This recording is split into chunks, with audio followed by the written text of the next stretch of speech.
guys, welcome back to my channel. Today, ang gawin po natin is STP or Spanning Tree Configuration.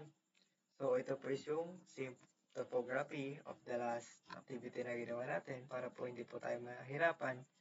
Kukonikan na po natin siya ng bagong switch, which is yung switch S3.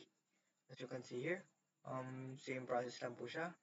Connect po natin siya, trinang, and then pinakalala po yung mga VLAN 99 saka si VLAN 9. So, let's start na po. Kuha po tayo ng bagong switch. Lagay po natin siya dito sa may gitna. And then, let's connect it using the cover straight through over here. You see, let's use the 22. Connect it here, then 22. Then here, use the 23. Kasi po, wala po, parehas po silang available yung 23 sa dalawang switch. 23. Then, para po mag-connect sila, tatrack po natin.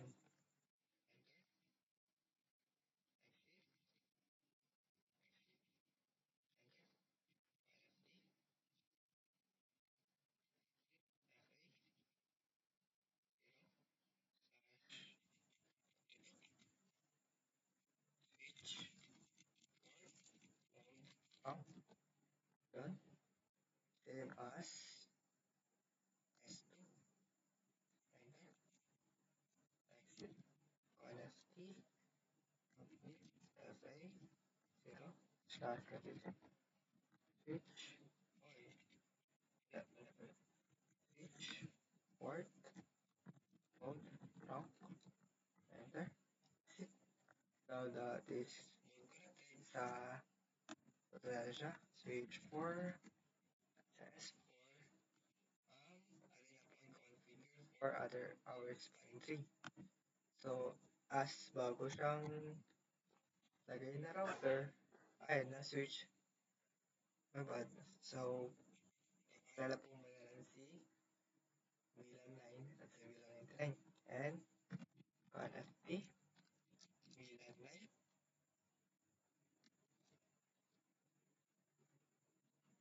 enter, exit, VLAN 99, enter, exit, tapos, natin si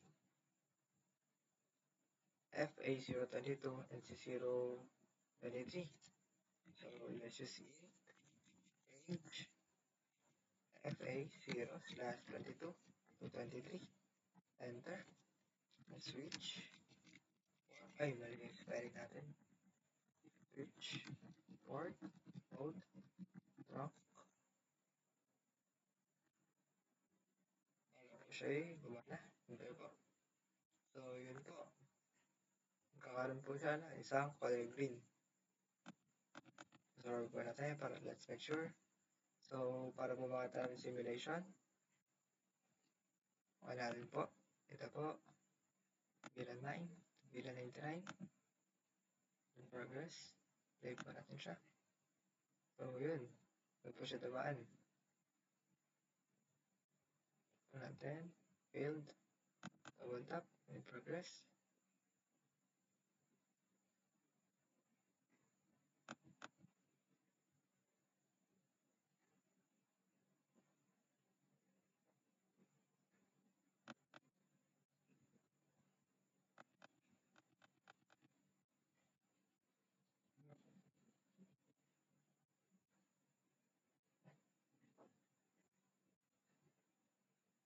Successful.